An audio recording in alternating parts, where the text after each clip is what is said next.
All right, last one. This system is around email communication. How are we emailing our families and what is going on with that? Are we arbitrarily emailing them whenever we want?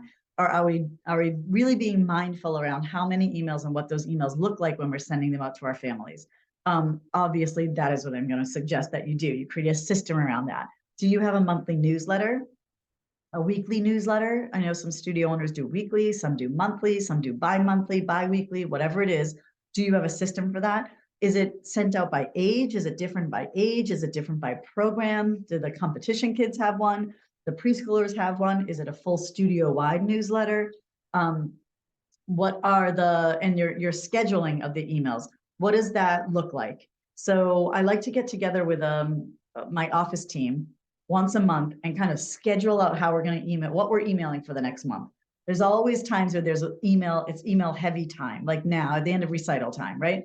Tickets go on sale, fall registration is starting, recital information is going out, costume information, all of that stuff is going out. But how are we organizing that?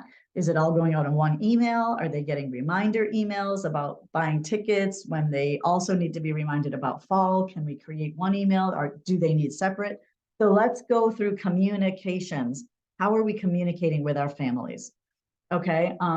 Summer announcements, fall registration, competition info, recital info, important dates, holiday closings, weather closings, all of that stuff. How is that happening? Email communication in general to our current families, and then email communication to our mailing list, right? So whatever we're using, are we using Constant Contact? Are we emailing through the system that we use through your studio director or DanceWorks, or are you emailing through from Gmail? How are you doing that? And how are you tracking that?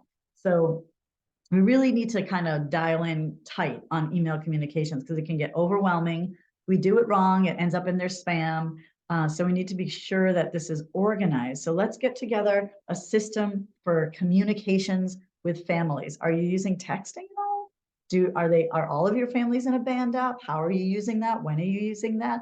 So let's wrap that up and come up with a system for email communications. Even if that means once a month, you're going to plan out your communications for that month with your office team, even if that's you by yourself, you're planning it out, or you and your one office person or your 10 office people.